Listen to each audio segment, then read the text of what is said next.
Olá, sejam todos bem-vindos. Eu sou a professora Joyce Dias e estou aqui na bancada da Rádio Ninter, a rádio que toca conhecimento, para mais um programa Papo Castiço.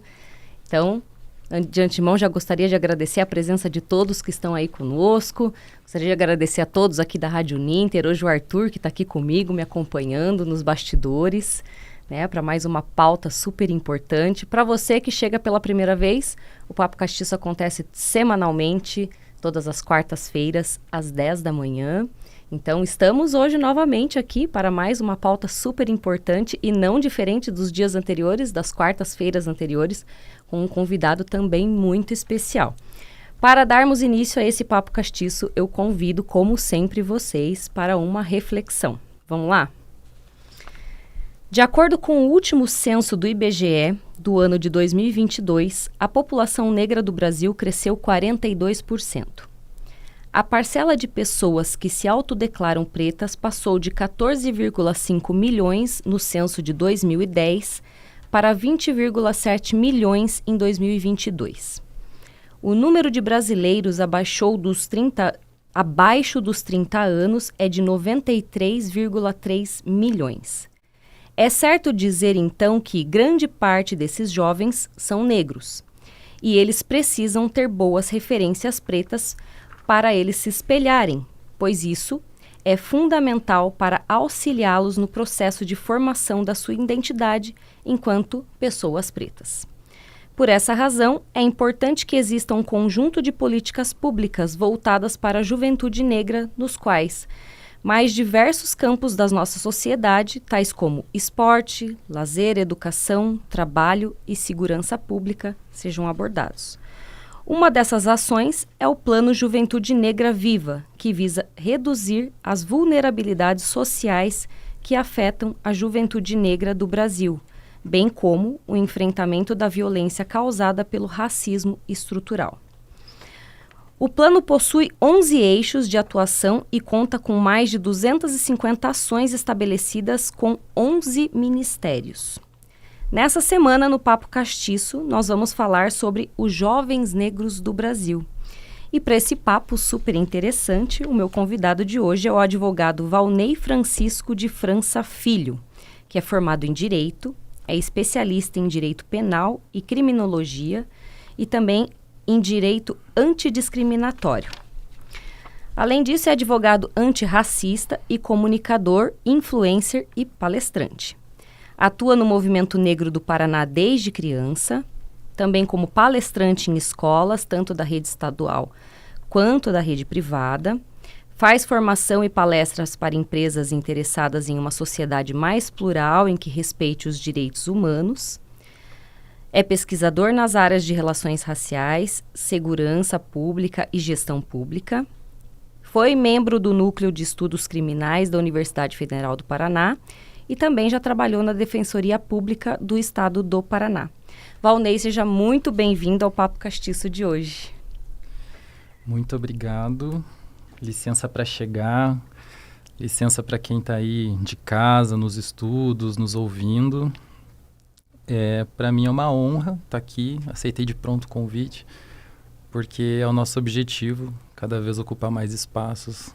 Acredito que o que a gente tem para falar é importante e urgente, então quem estiver disposto a ouvir, com certeza a gente vai estar junto. Então, obrigado.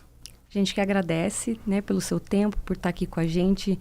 Eu sempre falo para todos os convidados que estão aqui comigo no Papo Castiço, né? Essa bancada, o maior propósito dela é plantar uma sementinha a cada programa, né? Então, obrigada por você estar aqui comigo plantando uma sementinha junto com toda essa equipe da rádio, plantando mais uma sementinha, que é o conhecimento sobre pautas relacionadas a esses assuntos tão interessantes. Então, obrigada pela sua presença. Tá bom? Vamos lá? Vamos. Bater um papo. Valnei, conta pra gente, então, sobre a sua atuação no evento Plano Nacional Juventude Negra Viva, né? Qual a importância desse tipo de iniciativa? Para falar do Plano Nacional Juventude Negra Viva, a gente precisa contextualizar. Você colocou bem o levantamento da população negra que se autodeclara preta e parda no Brasil, ela aumentou vertiginosamente no último censo de 2022, e isso apresentou um quadro demográfico que para nós que pensamos e executamos políticas públicas, ele é relevante, porque a população negra, a população que se entende negra, ela aumentou muito no Brasil. Sim. E entre elas, com certeza, a juventude negra também é extremamente numerosa.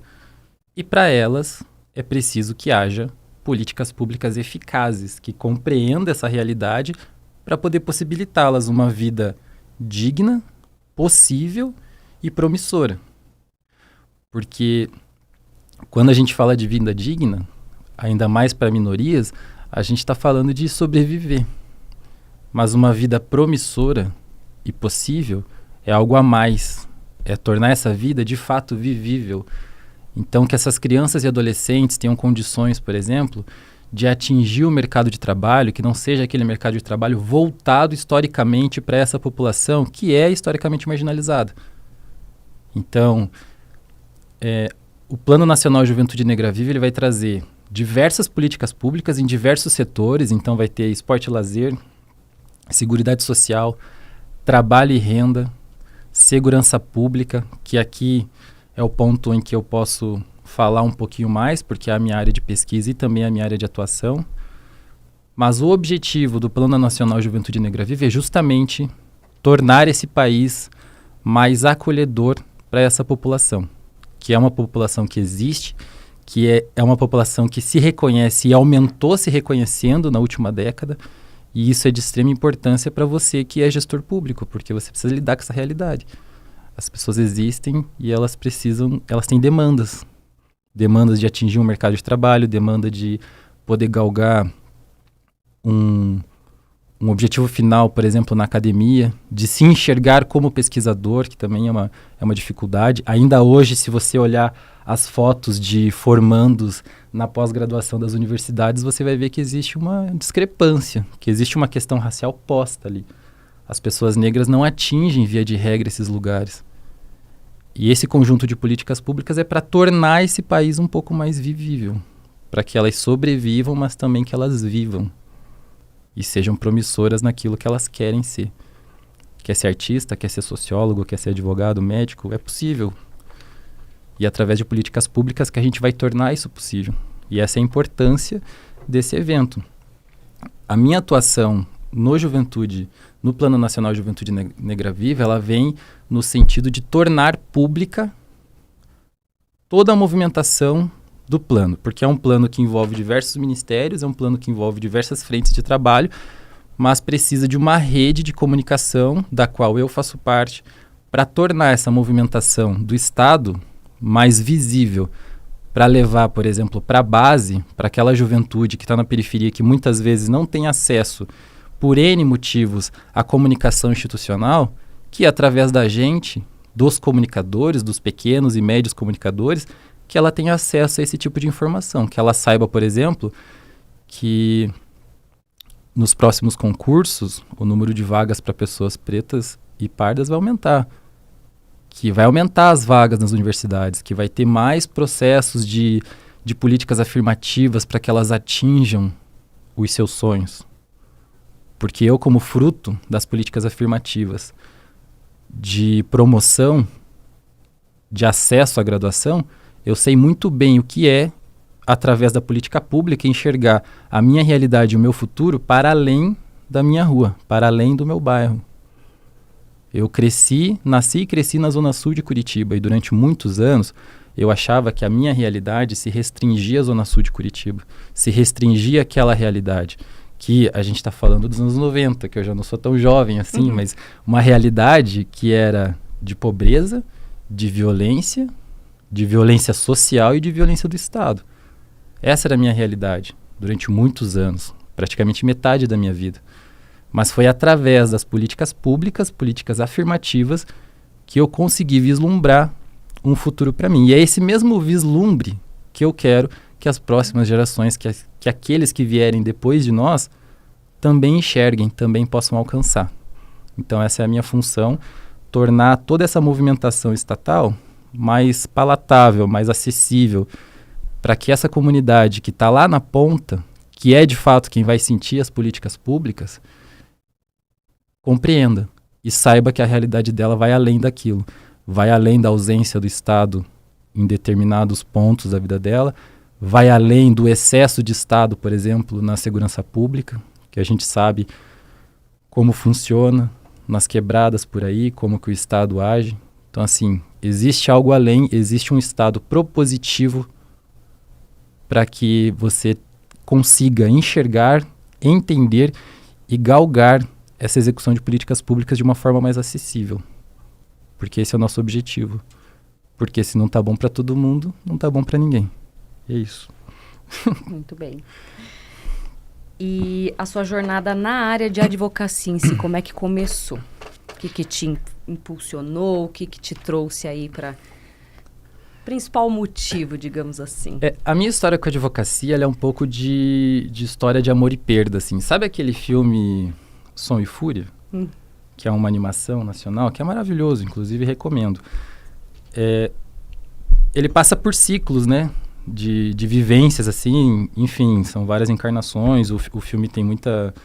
O roteiro, a narrativa, ela é muito trabalhada em religiões tradicionais aqui, dos povos tradicionais.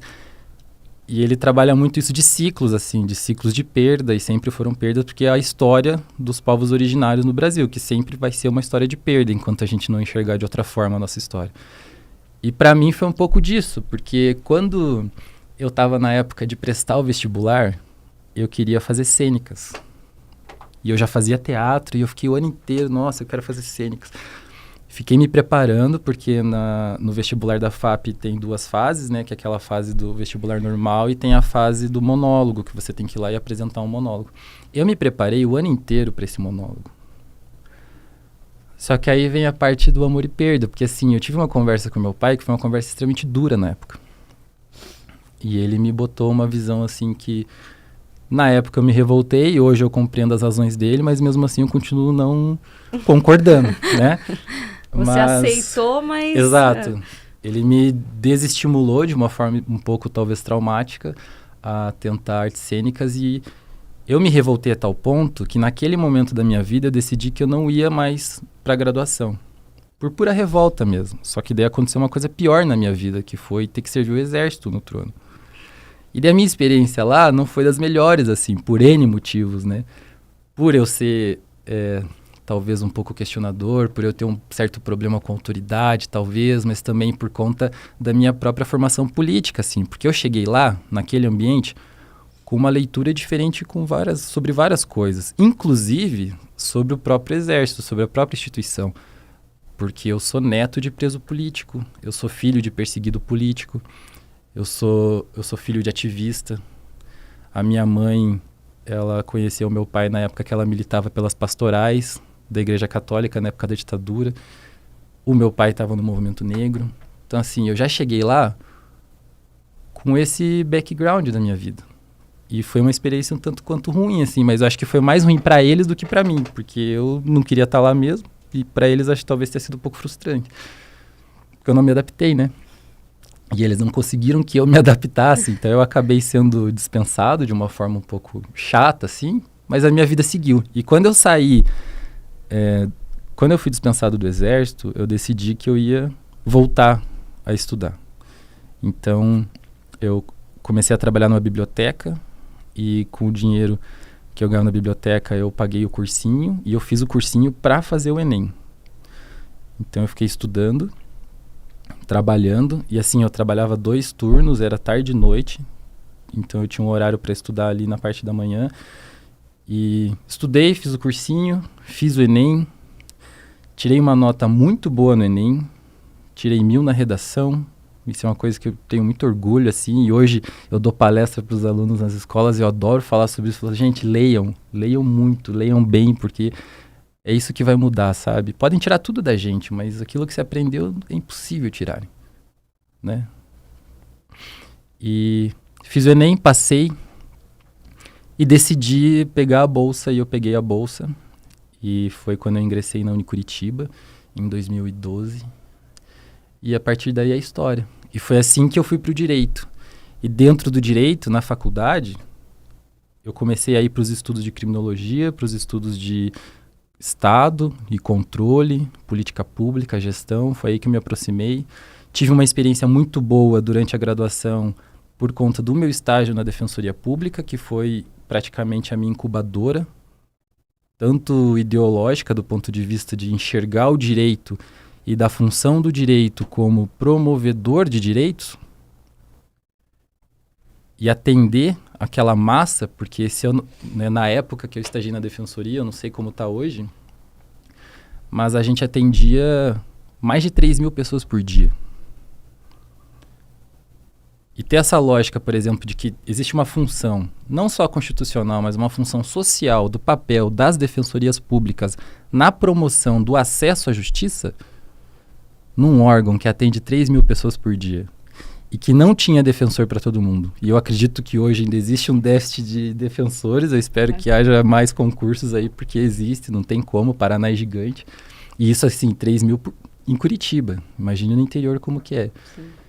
E isso me colocou, me deu uma leitura da minha própria profissão e me aproximou muito dessa visão do direito como instrumento de justiça social. E olha que eu era muito crítico a isso, porque como um instrumento de um Estado nascido na monarquia, nascido na Igreja Católica, que tem toda essa questão classista de um Estado burguês que se protege, etc., você enxergar o direito, que é obra do Estado, como um instrumento de mudança social, precisa de uma elaboração muito grande, assim. É como se você estivesse usando o sistema contra ele próprio. E acho que essa que é a função mesmo, assim, dos direitos humanos, que é usar o sistema, os instrumentos do sistema, para colocar limites aos abusos e às ausências do próprio sistema. E foi isso que eu aprendi na Defensoria e acabei incorporando isso para minha carreira. Porque eu decidi que eu só vou sobreviver e vou gostar de sobreviver, de viver, se eu fizer algo que eu acredito. E hoje eu tenho plena consciência que eu faço algo que eu acredito. Seja nas salas de aula, seja nos escritórios, seja nas empresas privadas que eu dou formação profissional, seja na minha atuação como advogado, que acaba sendo política e jurídica ao mesmo tempo. Mas é isso que eu acredito. Porque atender essas pessoas, atender essas vítimas de violência racial, atender as vítimas de violência de gênero, atender as mulheres vítimas de violência sexual, de violência doméstica, é isso que faz sentido. E não envolve essa lógica mercadológica e às vezes muito neoliberal que a gente vive, porque praticamente o meu capital econômico são as vítimas. E o meu objetivo é que elas acabem, que chegue um dia que eu não precise mais ocupar esse espaço. Porque a gente chegou num tal ponto que certas violações de direitos não vão existir, muito menos aquelas que partem do Estado. É isso. Gente, eu falei que eu falo demais. Não, mas eu tô só observando, né? Porque quando você começou a falar, realmente os seus, entre aspas, os clientes, você luta para que não tenham mais, né? Exato. E isso choca ao mesmo tempo. Deixa eu ver se eu consigo pescar aqui uma palavra certa, porque eu nunca tinha parado para pensar nisso. Né? Uma pessoa que trabalha na sua área, que defende pessoas assim, se você está defendendo, você está lutando para que isso acabe. Isso. Né? E, né? Parem vocês também que estão assistindo a gente para pensar, né? Olha só, um advogado que luta, trabalhando ali pelas suas vítimas, mas no fundo, o que ele mesmo quer é que essas vítimas não tenham mais vítimas, né? Para ele não ter que trabalhar, pelo menos contra isso, né, Valnei? Pelo menos não nessas causas, né?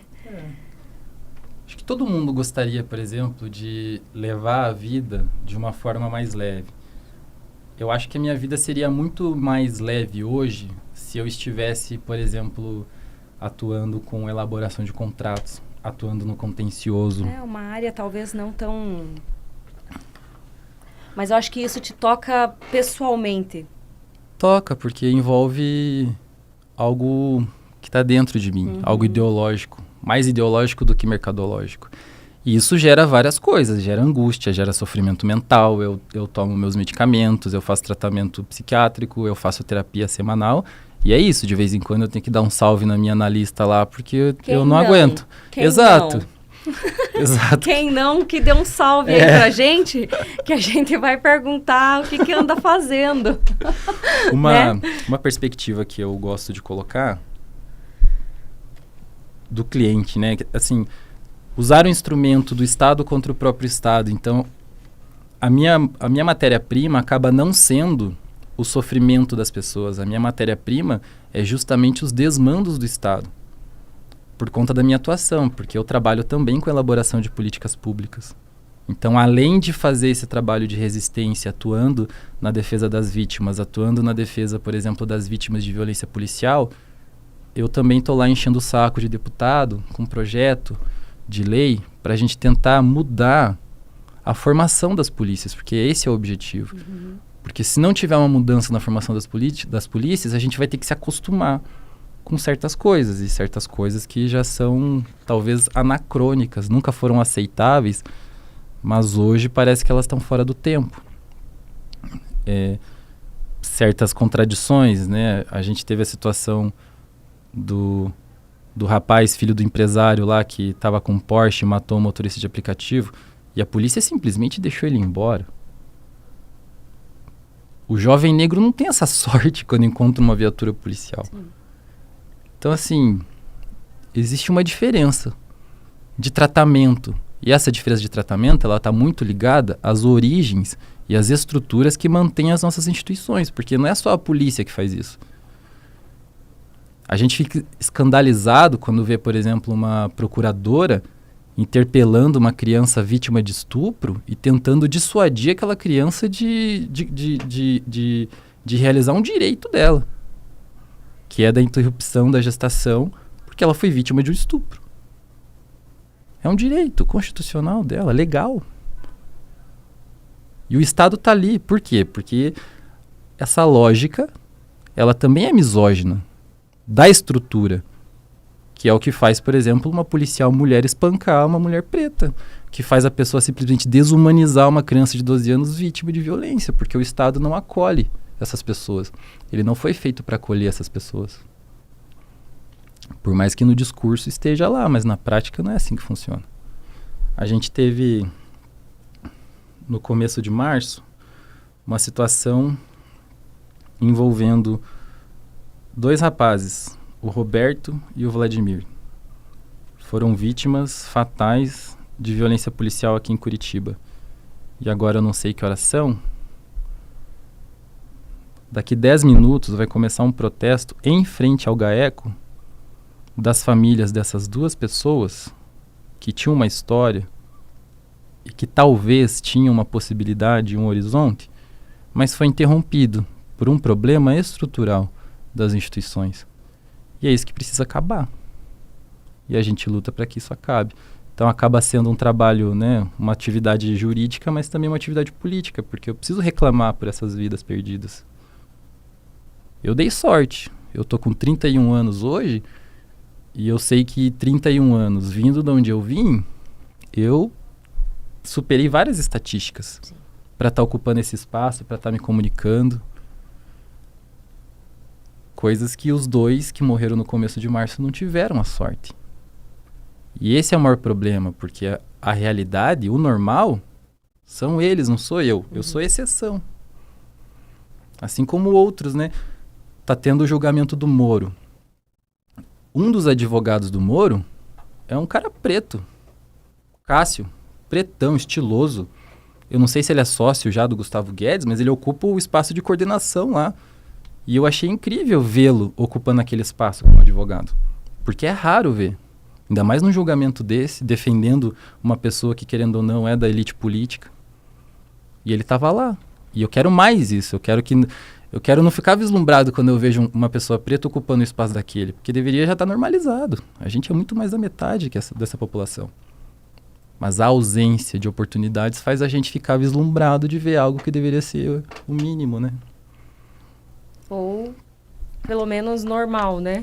Como você falou, devia ocupar o tanto quanto o mesmo número de cadeiras, pelo menos, né? Exato. Exatamente. Que a estrutura não fosse tão desigual. Tão desigual, né? Para dificultar tanto, assim, esses acessos. Sim, exatamente. E falar um pouquinho de políticas públicas, então, Valnei. Qual foi o papel delas no acesso à educação ao longo da sua vida? Qual o impacto aí que ela traz, no caso, também para os jovens negros? Olha, eu tenho uma visão muito legal que eu fui pegando ao longo da minha vida, que é o seguinte. Eu tive a grande oportunidade de estudar no Teresa Matsumoto, colégio ali do Xaxim, Zona Sul de Curitiba, educação integral. E foi lá que eu conheci a arte. Foi lá que eu conheci mídias sociais. Na época a gente estava engatinhando ainda no uso de internet. Mas foi lá que eu consegui aprender outras coisas além do currículo básico. Numa educação integral, de qualidade, num colégio que era modelo, público. E preciso dar um salve para a Fundepar aqui, porque se a gente tinha uma alimentação de qualidade naquela época, era graças à Fundepar. Segurança alimentar também faz parte de uma educação de qualidade. Verdade. E se você se propõe a dar ensino integral, você precisa se comprometer também com a segurança alimentar dessas pessoas, porque eu vim de uma época dos anos 90, onde a pobreza e a insegurança alimentar era gigantesca. Então, muitas vezes, a nossa única oportunidade de ter uma alimentação saudável era dentro da escola. Essa realidade não mudou hoje. Nós temos vários colégios, inclusive eu acredito que seja um problema, vários colégios que ingressaram no ensino integral agora, mas não conseguem ter essa estrutura. E isso é um problema, porque se a criança vai passar, o adolescente, a criança vai passar o dia inteiro na sala de aula e ela não tem acesso nem a professor, porque a gente tem colégios que não tem professor para dar aula, e muito menos a segurança alimentar. E segurança alimentar não é ter o que comer, segurança alimentar é ter o que comer de qualidade, que seja diverso, que tenha opções, que não seja a mesma coisa todo dia. Isso não é segurança alimentar. E que forneça um valor nutricional significativo também, né? Exato. Ninguém está falando aqui de um banquete, mas que tenha um valor nutricional Exato. adequado para a faixa etária da criança, porque isso envolve também o desenvolvimento de todo o cognitivo de uma criança. A alimentação também faz parte disso, né? Sim. Tem que pensar que essa molecada tem fase de desenvolvimento. Sim, exatamente. E se você se propõe a cuidar deles da parte educacional, você também tem que fazer eles aguentarem. Exato. Ficar acordado na aula. E tem pique, né? Exato. E, assim, tudo isso que eu tô falando é política pública, né? E aí vem as políticas afirmativas, o acesso, por exemplo, a uma educação pública de qualidade. Embora eu tenha feito faculdade numa instituição privada, foi graças às políticas afirmativas. Eu sou cria do ProUni, não só eu. A minha irmã, que é uma mulher preta hoje, ela é farmacêutica. Inclusive, Valda, um salve para você, te amo. Ela tá aí treinando para ser gerente no trabalho dela, como farmacêutica, responsável técnica. E ela ocupa esse espaço graças a uma política afirmativa que possibilitou que a gente ocupasse esse espaço. Meu irmão, mesma coisa. Hoje ele é musicoterapeuta. Não foi em instituição privada, mas foi na FAP, que é uma instituição pública. E isso faz muita diferença. Tudo isso é política pública. Agora, ter meio de locomoção de qualidade também é política pública. Quando eu fiz faculdade, eu trabalhava tarde e noite e estudava de manhã. Então, eu fui literalmente aquele meme que pergunta assim, o que você faz entre meia-noite e 5 da manhã? Porque era o horário que eu tinha para estudar. E eu passei 2 anos nessa lógica. 2 anos. E era muito longe. Então, eu pegava o ônibus um pouco antes do meio-dia e chegava no meu trabalho quase na hora de entrar já. Então, ou eu comia no trajeto, a marmita, ou não tinha jeito. Então, assim, uma locomoção de qualidade que possibilite a mobilidade urbana também vai possibilitar isso, também tem um impacto real. Fora a questão de saneamento básico, a gente tem uma situação muito privilegiada em Curitiba, né, que eu acho que entre as capitais, assim, as maiores capitais, a gente tem uma situação muito confortável, perto do grosso das cidades do país, mas isso também tem impacto. Outra coisa que tem impacto é segurança pública, né? Eu cansei de ser assaltado voltando da faculdade, porque eu ia fazer, por exemplo, depois que eu saí do trabalho, por questão de tempo, eu ficava nos eventos acadêmicos que, via de regra, eles são fora dos turnos de aula. Então, assim, ou era à noite, ou era de manhã muito cedo, mas como eu tinha faculdade, eu ficava nos eventos à noite. E eu voltava do centro para casa 10 horas da noite, 9h30. E eu cansei de ser assaltado no trajeto entre o tubo e andar 5 quadras até conseguir chegar na minha casa.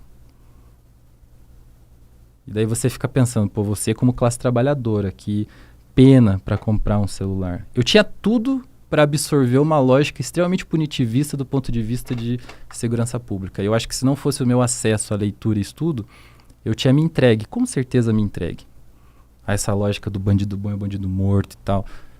Mas não me entreguei, ainda bem, hoje eu trabalho e questiono isso, mas precisa melhorar. Porque é a mesma coisa que eu ainda tinha possibilidade, mas eu fico pensando em alguém que tem o dinheiro contado para transporte e é assaltado. Essa pessoa não vai para a faculdade no outro dia. Ela não vai para a escola no outro dia. E nós temos situações aqui em Curitiba hoje que são assim, da pessoa que não tem dinheiro para pagar uma passagem de mais de R$100 em Curitiba. E ela acaba não indo para a escola. Nós temos o maior colégio da América Latina aqui em Curitiba. E ele atende pessoas, por exemplo, de Almirante Tamandaré. Se acontece uma situação de vulnerabilidade para essa pessoa, e aqui eu estou falando vai desde violência doméstica até assalto, e ela perde o dinheiro dela, ela não vai sair de Almirante Tamandaré para estudar. Não vai, porque a realidade concreta dela vai impedir que ela tenha esse acesso. E isso é mobilidade urbana.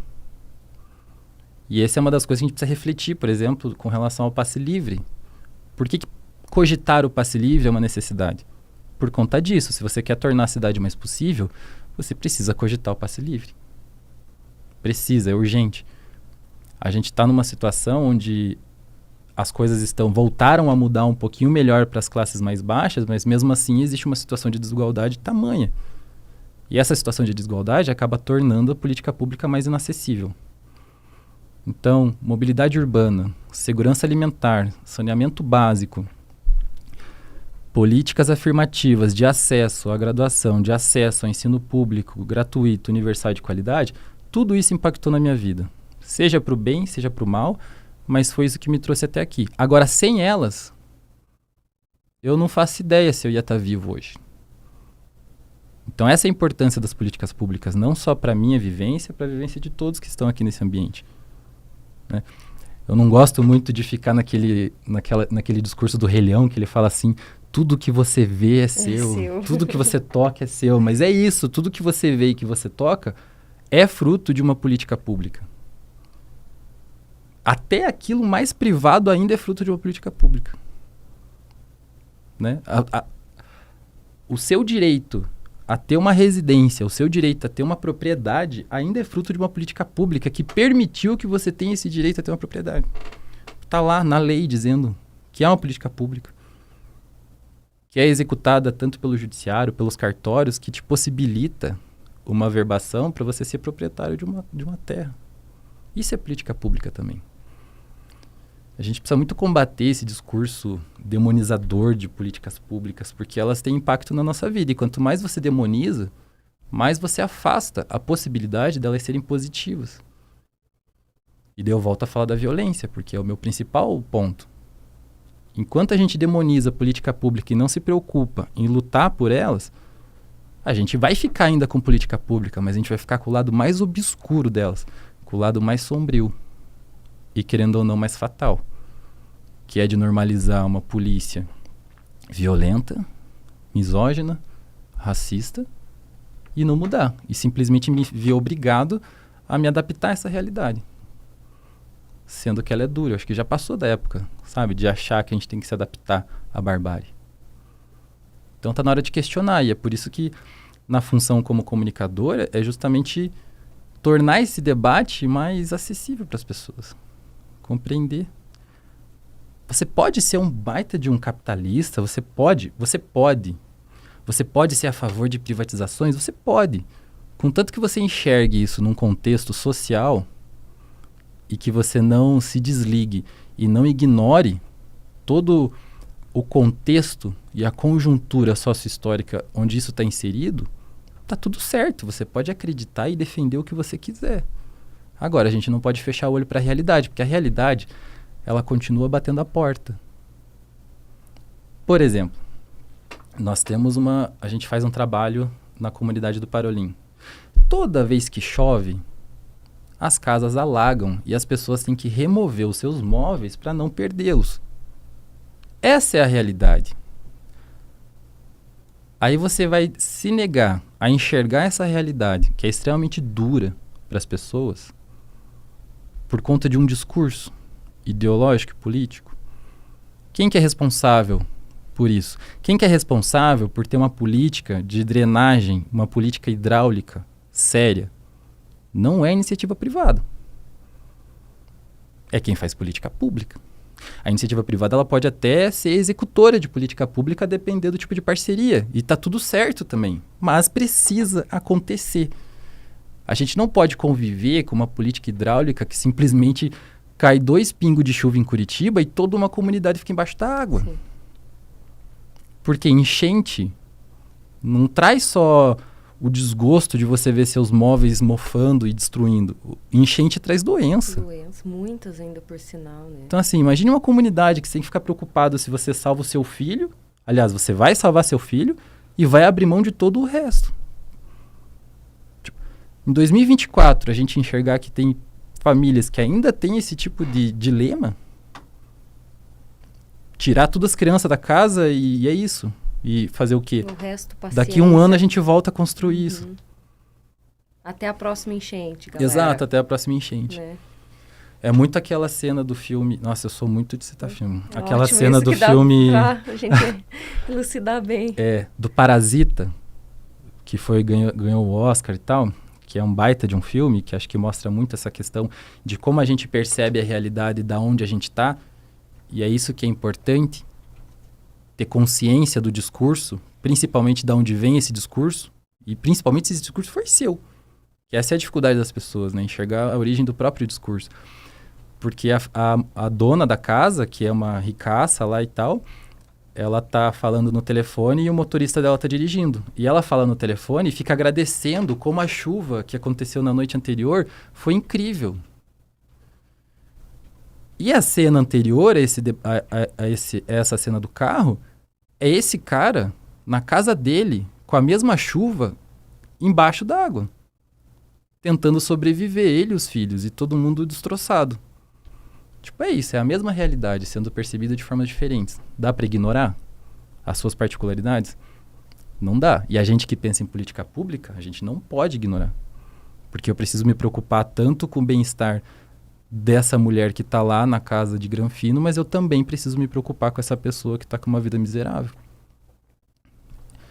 E só vai acontecer algo com política pública. Porque com o discurso de individualizar os problemas, a gente não resolve questões sociais. Porque as experiências, elas são coletivas, elas não são individuais. Violência policial não é uma questão individual. Não é a pessoa que pegou um azar do dia e sofreu. Não, é uma vivência coletivizada. Da mesma forma que a enchente é uma vivência coletivizada. Eu gosto daquela música do Djonga, que ele fala assim, que se fosse individual, existiriam barracos, mas não existiria favela. Então, assim, é isso. As coisas são coletivas. E a única coisa que atinge essa coletividade é a política pública. Lutar por política pública precisava ser uma bandeira de todos, assim. Porque é o que vai atingir a nossa vida no limite. Na hora que você precisar de uma cirurgia, de um acesso a um sistema de saúde, que no Brasil ainda é público, ainda é universal, ainda é gratuito. Para você não correr o risco, por exemplo, de sofrer um acidente de carro, ficar em coma 2 meses e sair do hospital com uma fatura de 300 mil reais, sendo que você não tem... Sim. A tua renda não sai de 3 mil reais por mês. É caro viver, né? É isso. É isso. É caro viver. E daí a gente só vai dar valor numa política pública, por exemplo, quando acontece, como você mesmo disse, né, num acidente, que por mais que você tenha o melhor plano de saúde da vida, e você vai ser socorrido ali por um SAMU da vida, que ele vai te levar para onde? Para um hospital público, né? Exato. E de lá você não sai, por mais que você tenha o melhor plano de saúde da vida, é lá que você vai ficar e é lá que você vai ser cuidado. E você vai sair de lá sem a fatura de 3 mil, 300 mil, seja lá quanto for. Se fosse em outro lugar, você sairia. Mas pelo menos de lá você vai sair ainda com as muletas emprestadas, porque eles emprestam, viu? Né? Muleta, então, cadeira de rodas e tudo mais. Você faz acompanhamento, vai pegar guia eu não pra fazer preciso de fisioterapia. política pública, precisa sim. Aceito. A gente precisa desmistificar que a política pública é só para uma parcela, né? Acho que tem muito implícito isso, né? Esse discurso que a política pública é só para uma parcela da sociedade ou só para os mais necessitados. Não, todo mundo usufrui dela, né? É que as pessoas acham que política pública é política social. Também é, mas não só políticas sociais. Então se foca muito a crítica na política pública, que é essa que atinge as pessoas mais vulneráveis. Mas não é só essa, né? Seguridade social não é só para pessoa vulnerável. Seguridade social é para qualquer um. Sim. Até a pessoa mais capitalista vai gozar da seguridade social. Porque é um direito dela. No limite, é um direito dela. É um direito de todos, todas. Esse é o ponto. É isso que a gente precisa desmistificar. Política pública não é só a Bolsa Família, que é extremamente importante, porque é o que garante o mínimo de sobrevivência para as famílias. Política pública também é ter direito a uma aposentadoria, também é ter direito à saúde, à educação de qualidade, é ter o direito de ir e vir sem correr o risco de sofrer nenhum tipo de violência.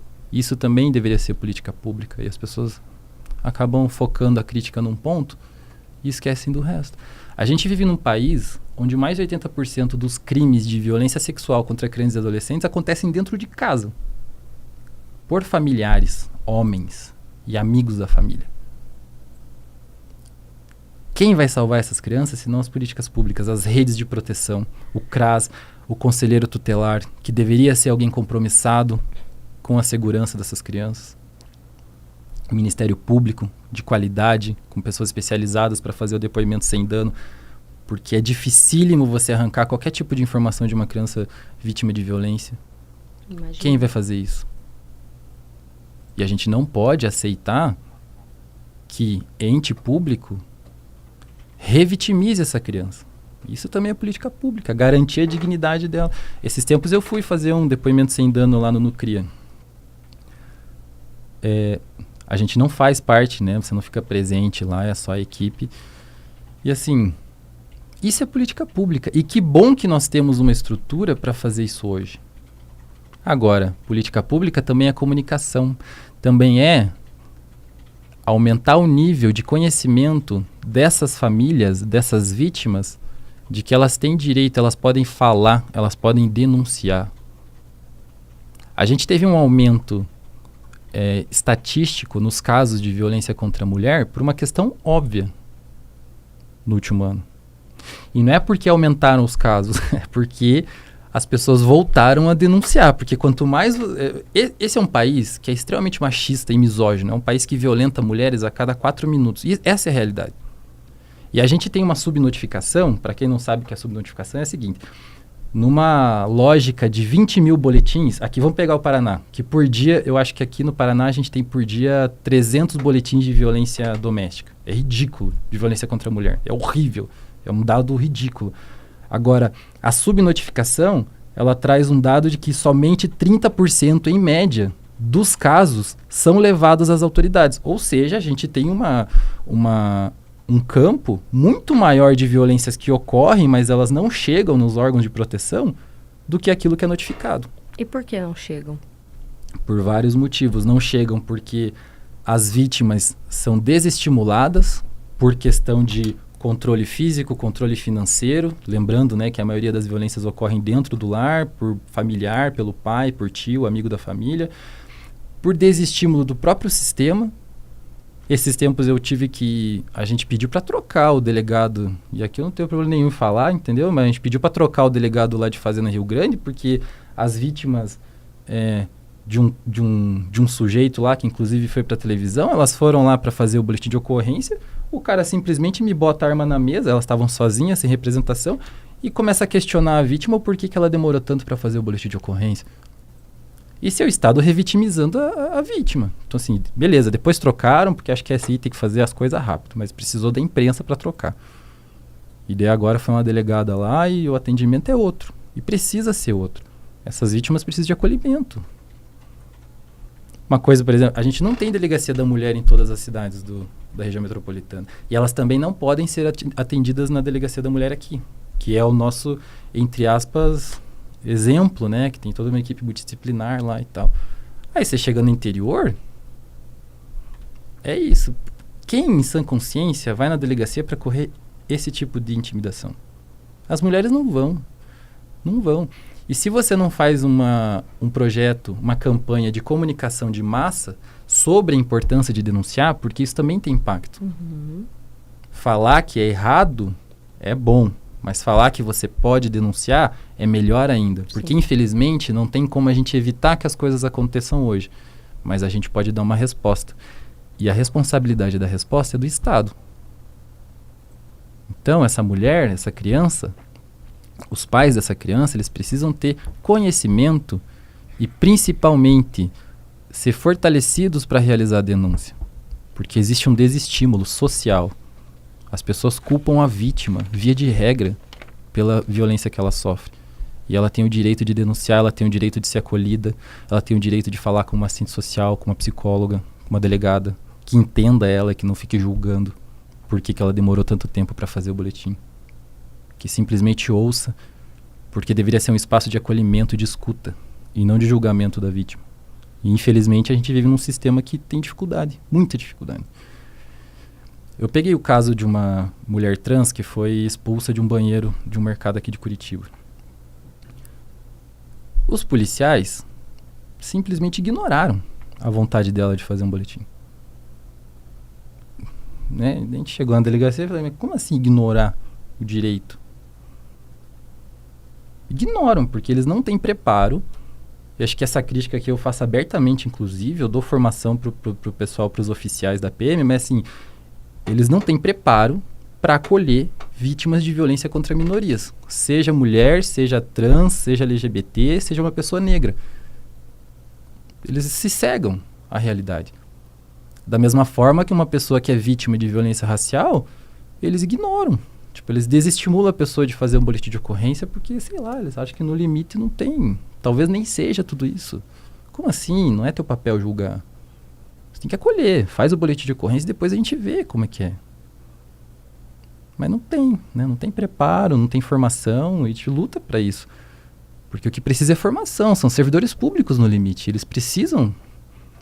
Eles são a projeção do Estado, a projeção da vontade do Estado. Então, se a gente tem um Estado que está minimamente preocupado agora com a questão de direitos humanos, eu preciso que o cara que está na ponta, que é o que vai atender aquela vítima de violência, seja ela qual for a violência, ele é a projeção do Estado.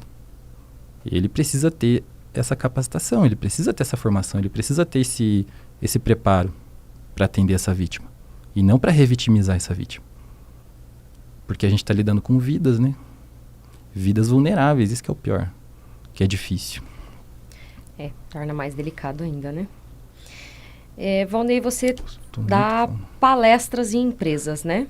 Quais são os principais temas aí que você aborda nas empresas, nas suas palestras? Então, a gente trabalha muito com demanda. Então, muitas vezes, eu vou para resolver problema. Então, assim, a gente teve problema de assédio... Questões pontuais. Exato, teve problema de assédio, sei lá, moral, assédio sexual. Aí vai lá para conversar, faz uma palestra, a gente fala sobre isso. Mas eu tenho uma visão interdisciplinar das coisas. Então eu acho que falar sobre, por isso que eu falo, né, sobre direito antidiscriminatório, porque ele envolve todas as questões. Mas eu gosto, geralmente, para resolver problemas. Teve um problema de racismo aqui com um aluno ou com um servidor, daí vamos lá conversar com o servidor, conversar com o aluno, fazer formação, abrir esse espaço também de debate para que eles falem sobre as coisas, porque muitas vezes as pessoas não têm conhecimento, o que é uma coisa que eu também, embora eu seja didático, eu acho que já deu tempo das pessoas se informarem sobre certas coisas, né? Por exemplo, assédio sexual no trabalho, acho que, né? Pelo amor de Deus, já foi. Já era a hora de compreender que, né, é inviável certas coisas, é inadmissível. Mas E falar sobre direito antidiscriminatório, falar, por exemplo, sobre impactos no serviço público, para quem é funcionário público, para quem é servidor público, falar sobre a nova lei de crimes raciais, qual é o impacto dessa lei para o servidor, qual que é o risco, né? Eu não gosto de trabalhar com essa ideia do melindre, mas as pessoas precisam saber que tem consequência. Se você é servidor público e você comete racismo, você precisa compreender que tem consequência hoje e ela não é boa. Então, assim, e a gente cobra, porque eu trabalho pela vítima, eu não vou trabalhar pelo agressor nunca. Então, assim, a gente vai cobrar. Eu não gosto de trabalhar no medo, mas eu acho que passou da hora das pessoas aprenderem certas coisas. A gente fala sobre violência contra a mulher, sobre etarismo, que é um debate extremamente novo. Mas que está pegando também, né? E eu gosto muito de falar sobre isso, porque se o nosso objetivo é de fato uma sociedade mais plural, a gente precisa falar sobre as pluralidades, né? Então, falar sobre direitos da criança e do adolescente, isso é uma coisa que eu acabo falando mais nas escolas, como espaço de formação para os professores e também para os alunos. Eu trabalho muito com alunos adolescentes já, né? Na idade dos 15, 14 aos 17, é isso, né? Do ensino médio. E é bom dar esse espaço de formação e acaba também virando um espaço de acolhimento e de escuta, porque principalmente as meninas se sentem à vontade para relatar situações que passaram. E acho que para quem convive com elas no dia a dia, eu sempre falo isso, né? Ouça mais as pessoas. Ouça mais as minorias. Se você tem acesso, você precisa ouvir, a gente precisa estar no espaço de escuta. Para evitar que você seja reprodutor também de certas violências. É melhor assim do que você ter que ser punido severamente por alguma coisa. Porque você tem que ser educado. De alguma forma você vai ser educado. Seja no amor, seja na dor. Ou na dor. Exato. Veio esse ditado na minha cabeça quando você começou a falar que, né, passou da hora de ser. Infelizmente, talvez seja na dor, né? Pela dor. Vamos falar um pouquinho de redes sociais. Né? Como que você vê o papel das redes sociais como ferramenta para a disseminação das ideias e práticas antirracistas?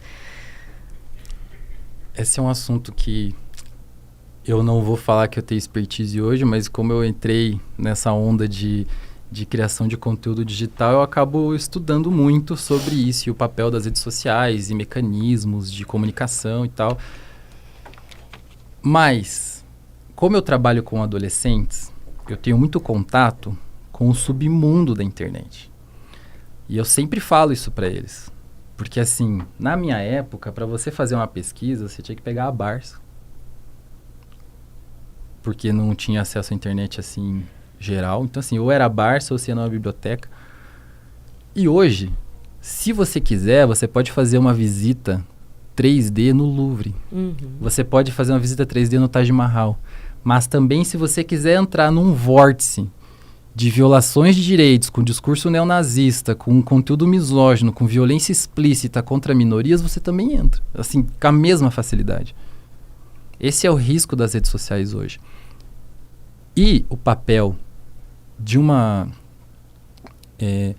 o papel de fazer uma comunicação antirracista e como disseminar ideias antirracistas, eu acabo radicalizando. Por quê? O que eu falo não é algo palatável via de regra, porque eu falo sobre coisas que incomodam, eu falo sobre estruturas. A nossa proposta é justamente quebrar as pernas dessa grande estrutura, quebrar as bases dessa estrutura, porque essa estrutura está contaminada. E ela está contaminada. Todo dia, toda denúncia, hoje eu acabei de fazer uma aqui, toda denúncia que eu faço, ela expõe uma contaminação dessa estrutura. E o objetivo do antirracismo é acabar, quebrar mesmo as pernas dessa estrutura para que a gente se remonte como sociedade. E como eu trabalho com interseccionalidade, eu acabo trabalhando também com questões de gênero, eu acabo trabalhando também com questões de idade, eu acabo trabalhando também com questões de sexualidade, porque as coisas se dialogam e elas se atravessam. E não tem como a gente fazer uma coisa só. Então, quando eu acabo falando de antirracismo, eu sempre acabo falando, por exemplo, dando prioridade para a produção de mulheres pretas. Essa foi uma escolha minha, por exemplo, nos últimos anos. Eu só leio material produzido por pessoas pretas, dando prioridade para mulheres pretas. Isso é uma atitude antirracista. Não estou preterindo nada, eu estou simplesmente enaltecendo. E para o que eu faço, está perfeito.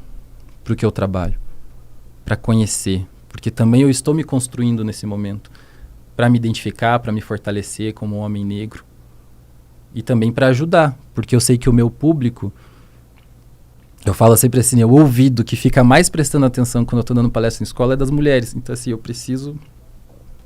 tenho uma responsabilidade de aproximá-las, de acolhê-las.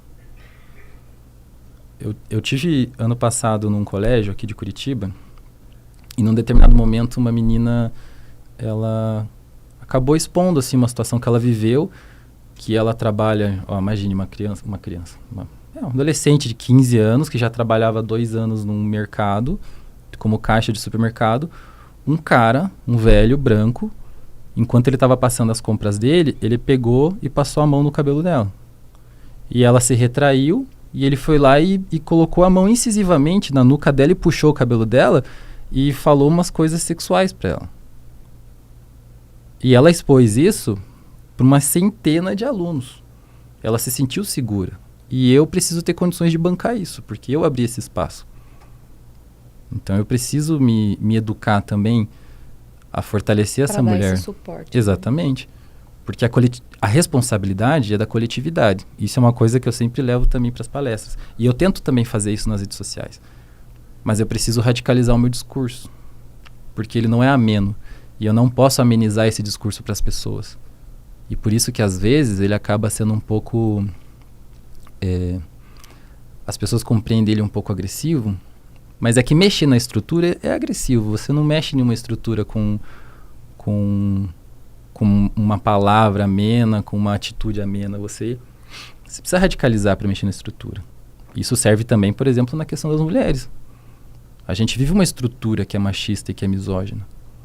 Não é nada simples mexer nisso. E também não vai ser com flores e abraços que a gente vai mudar. Infelizmente. Mas não vai ser. Porque o Estado reconhecer que ele é reprodutor de violação de direitos das mulheres, isso é difícil de lidar. Discurso político, a mesma coisa. Direitos das mulheres, a pessoa tem pavor de falar direitos das mulheres. Eles acham que direitos das mulheres, que é uma coisa básica, parece uma coisa revolucionária, como se o mundo fosse acabar. E esse é o problema. Porque eles não têm consciência do medo que eles têm do direito das mulheres. Mas a gente sabe da importância que o direito das mulheres tem para a estrutura. Porque vai mexer na estrutura. Eles não têm consciência disso. Mas eles sabem, no âmago deles, o risco que eles correm. Porque você vai perder um espaço de poder. Se a gente garante igualdade, alguém vai perder espaço de poder. Sim, com certeza. E a gente sabe que tem gente que não dorme quando a gente conquista um direito. Exato. Por mais que eles não tenham consciência disso, eles sentem. E fazer o quê, irmão? 500 anos de Brasil, já tá na hora, entendeu? Tá na hora. Aceita que dói menos, Exato. Não tem aquele, o ditadozinho, então acho que tá na hora, né, gente? Valnei, a importância da educação antirracista na construção de uma sociedade mais justa e igualitária. Acho que a gente, só reforçar aí o que você tá dizendo, no decorrer desse nosso papo, né? Parece uma coisa nova a gente falar de antirracismo. Parece algo muito novo. Parece que surgiu no dicionário ontem, que as pessoas estão... Nossa, meu Deus, uma coisa muito nova, assim, as pessoas têm medo de algo muito novo. Eu lembro quando o Silvio Almeida publicou Racismo Estrutural, que aquilo foi um bafafá na faculdade, nos espaços, porque assim, meu Deus, como assim? Sabe, antirracismo, como assim? E é bizarro, porque assim, há um século atrás, as pessoas já estavam discutindo teoria crítica da raça em outros países. Fanon é prova disso. E a gente trazer isso para cá nesse século, ou pelo menos popularizar isso nesse século, é só um resultado histórico, porque as coisas já haviam sido debatidas, né? O movimento negro, quando, por exemplo, Você falou dos dados aqui do IBGE. O movimento negro, em meados do século passado, quando decidiu fazer aquela movimentação política e acadêmica para juntar duas categorias biológicas numa categoria social, que é a categoria de negros, isso foi um movimento político. Isso é antirracismo. Porque num país onde a conformação de pretos, na época, era, sei lá, 8%, você sabe o que politicamente significa 8%. Aliás, o Ciro sabe o que politicamente significa 8% no Brasil. Então, assim, nada.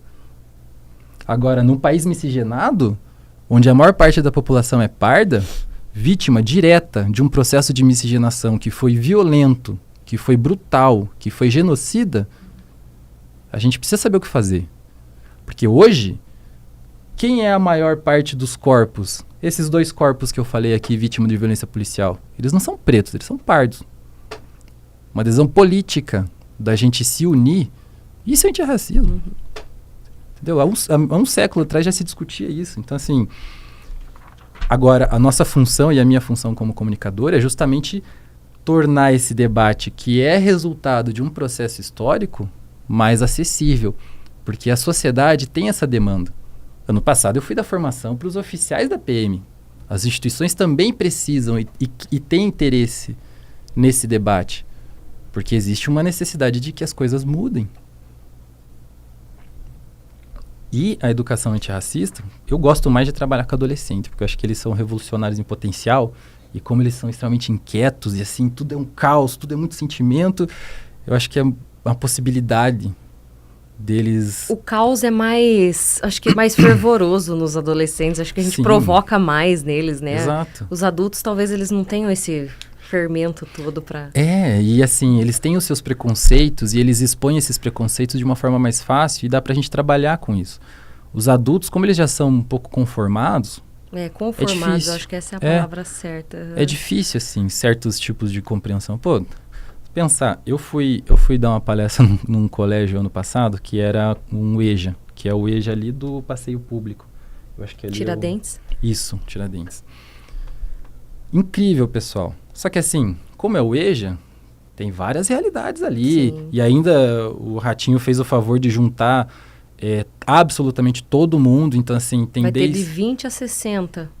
Isso, mas também tem pessoas com realidades diferentes. O pessoal, por exemplo, que está no sistema carcerário, estava lá também. E não tem esse atendimento para eles. Então, assim, são pessoas que tinham que ir para aula e voltar para a colônia depois, à noite. Enfim, isso é uma realidade que você precisa ser trabalhada, e não é uma realidade qualquer. Você precisa ter cuidado com isso, porque essa pessoa está encarcerada, ela tem uma realidade de uma vida encarcerada. E é difícil lidar com vidas encarceradas. Precisa ter cuidado, precisa ter tato. E essas pessoas conviviam com pessoas, por exemplo, que reproduziam discursos dos mais absurdos com relação a machismo, a misoginia, sobre criança e adolescente, pessoas que normalizavam, por exemplo, estupro. Esse é o discurso que vem do pessoal mais velho, assim, né? Estou dando esse exemplo específico.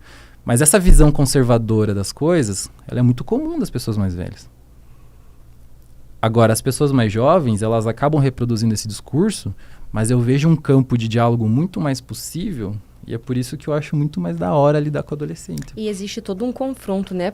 De algumas vezes algo que elas escutam em casa, que tem esse ponto aí dessa questão conservadora, e as coisas que elas escutam fora de casa e que dá aquele embate. Opa, não tá legal, não tá batendo. Não tá ornando, como a gente brinca, né? Esse discurso, não sei.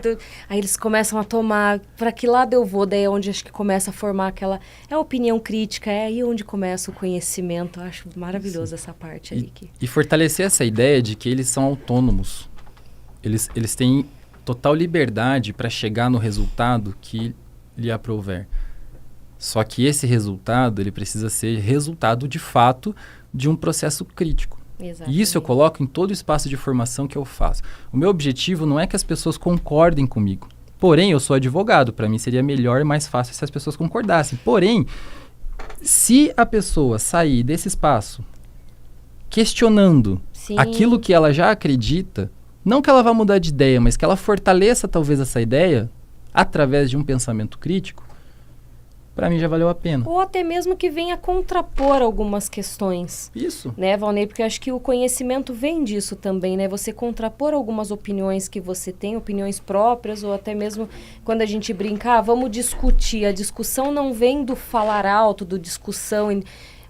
A discussão, o debate, a troca de ideias vem justamente disso, né? De você compartilhar as visões, muitas vezes contrárias, mas é daí que surge um conhecimento, E isso é maravilhoso, né? Isso é tão bom. Isso é uma palavrinha que é outra palavra que eu gosto muito, que se chama dialética. Uhum. Todo espaço tem que ser dialético, Sim. tem que ser crítico. Pra E gente é onde chegar. os jovens, onde a gente coloca os jovens, eu acho que eles florescem esse campo, né? É diferente você colocar um adulto, até nós mesmos, a gente já tá, às vezes, eu como professora, às vezes eu peno aí para formar uma opinião e tudo, a gente já tá meio... Mas os jovens, a gente, até os menorzinhos, a gente quando coloca ali para compartilhar, para trocar ideia, a gente já vê que tem uma questão geracional. Uma pegada diferente, né? Com relação à sexualidade. A minha geração, ela cresceu sem esse espaço de debate e de autoconhecimento da própria sexualidade. A geração dos meus pais, muito menos.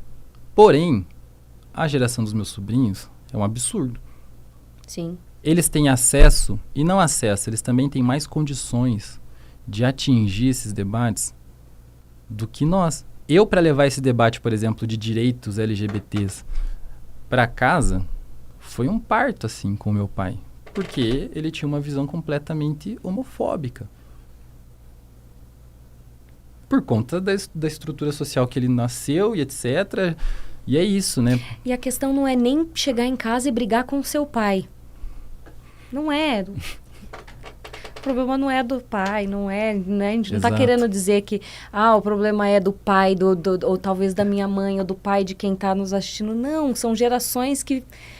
Não vamos culpar gerações, vamos nos preocupar com as gerações que a gente pode moldar, que a gente não é nem moldar, não é nem...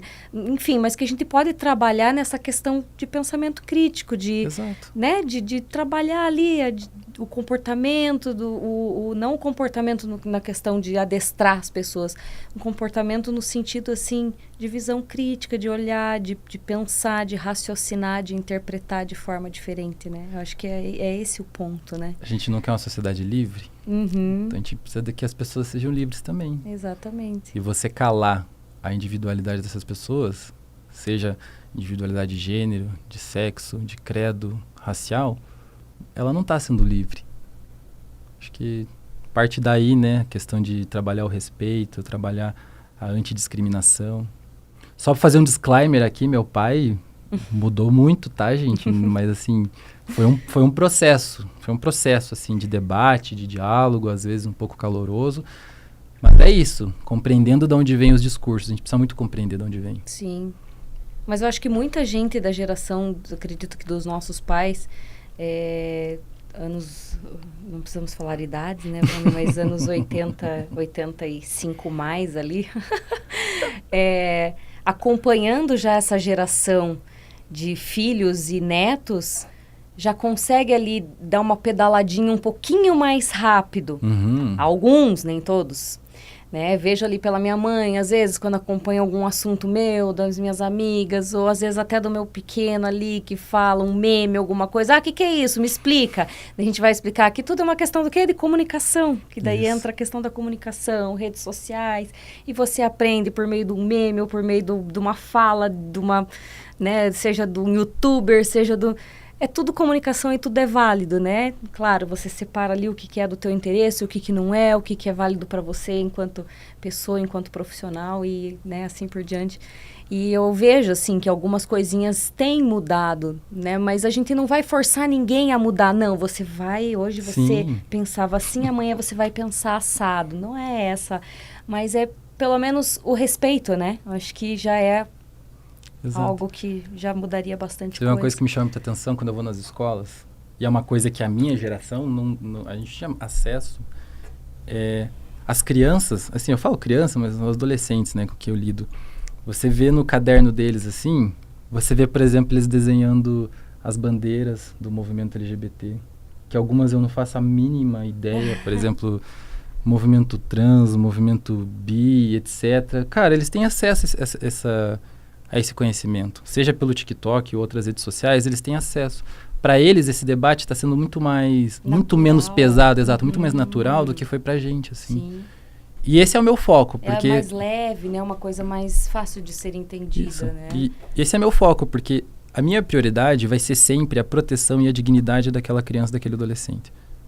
Então, quanto mais segurança e liberdade eu der para ele se conhecer e para ele conhecer o mundo, é isso. Porque não adianta nada a gente estar num ambiente extremamente conservador, num país que é conservador, onde as pessoas bradam tanto contra direitos da criança e do adolescente, enquanto a gente normaliza violência sexual contra... É uma contradição absurda, e é uma contradição que conta a história do nosso país. E a gente precisa combater isso. Seja como comunicador, mas seja também na parte da punição e da disciplina. Vai ter que responder processo? Vai ter que responder processo. Infelizmente é isso. Porque a minha prioridade vai ser sempre a dignidade e a proteção daquela criança. Porque eu não quero que essas crianças cresçam sofrendo, se limitando. Já vai ter todo o peso Exato. da questão do ocorrido, né? Uhum. Mas a impunidade não dá. Valnei, tudo que é bom dura pouco e papo bom também dura pouco. Então a gente está caminhando aí para o final do nosso Papo Castiço. Então eu queria agradecer a tua presença. Abrir o espaço para você se despedir, deixar suas redes sociais, né? Até porque você é um comunicador, um ótimo comunicador, por sinal. Acredito que você tem aí ótimos conteúdos nas suas redes. Então, para as pessoas que nos acompanharam hoje, quiser te acompanhar também nas redes, deixa aí um recado especial para eles. Gente, eu quero primeiramente agradecer, avisar, né? Eu avisei que eu falo demais, então, assim, já peço desculpa, mas é isso. Imagina. Eu vejo o microfone na minha frente, eu viro o Lenin na hora, assim, eu fico Mas são falando. dessas pessoas que a gente gosta de chamar para a bancada aqui, porque a gente precisa disso, a gente precisa de comunicação, a gente precisa encher esse período aqui de que a gente tem dessa bancada para informação. Ai, fica meus parabéns, acho que são espaços como esse que favorecem todos os debates e eles materializam aquilo pelo qual eu luto, que é a democratização da informação, a pluralização da informação, do acesso, visões diferentes. E é isso que a gente faz nas nossas redes, então fica o convite. Sigam Valnei Fios nas redes sociais, todas as redes sociais é Valnei Fios. Eu atuo mais no momento no X, que é o antigo Twitter. Por quê? Por uma questão de tempo, porque as outras redes sociais, elas são muito mais visuais e eu preciso ter tempo para gravar um vídeo, para editar um vídeo. Esse tempo vai surgir? A gente não sabe, mas de vez em quando eu posto alguma coisa nessas outras redes sociais, principalmente resgatando alguns filmes, porque eu gosto muito de cinema, então assim, eu trago essa questão, os debates, documentários, recomendação de obras de audiovisual, obras literárias, sempre voltado para esse debate da luta antirracista, do direito antidiscriminatório e dos direitos humanos. Nosso objetivo é justamente desmistificar todas essas coisas e como elas se materializam em política pública, porque vai ser, no limite, a política pública que vai ajudar ou vai piorar a nossa situação. Vale lembrar, ontem, hoje é dia 2? Hoje é dia 2, né? Ontem, a gente fez 60 anos do golpe militar. E precisa lembrar que a ditadura militar, que durou 21 anos, ela também foi uma política pública. Ela foi legitimada legalmente. Da mesma forma que os mais de 300 anos de escravidão também foi política pública, estatal. Pessoas negras foram subjugadas durante séculos nesse país por política pública. Inclusive, depois da escravidão, elas foram mantidas fora dos espaços de poder por uma política pública. A exemplo da Lei Saraiva, que foi a lei que proibia pessoas pobres, sem dotes, e pessoas analfabetas de ocuparem cargos eletivos, de ocuparem espaços de poder. E quem eram as pessoas pós-abolição? Que não tinham propriedades e que também não tinham letramento, que não tinham educação da língua nacional. E isso também foi garantido. Da mesma forma que durante muitos anos, a ausência de mulheres na política e, inclusive, no direito ao sufrágio universal também foi política pública, por lei. Até meados dos anos 70, mulheres, por exemplo, não tinham direito, por lei, a contrair um empréstimo. Elas precisavam de um homem para contrair um empréstimo. Isso era política pública. Política pública segregacionista, discriminatória, misógina, desigual. E é contra isso que a gente luta, para que certas coisas não voltem a acontecer e outras coisas deixem de acontecer, que acontecem até hoje. Isso e várias outras groselhas eu falo nas redes sociais, então... Outras groselhas, adorei. Que coisa mais gostosa que groselha? Não lembra a nossa infância? Fala sério, eu adorava sorvete com groselha. Bom, Ney, muito obrigada pela presença. Obrigado. Por me ajudar a plantar essa sementinha, como eu comentei no início do programa. Tá? Obrigada pelo teu espaço aí na agenda, obrigada pelo papo. E para você que me acompanhou em mais um programa, muito obrigada também. Ótimo restinho de semana. Obrigada a toda a CNU que esteve aqui com a gente hoje também. E até o próximo programa. Até mais.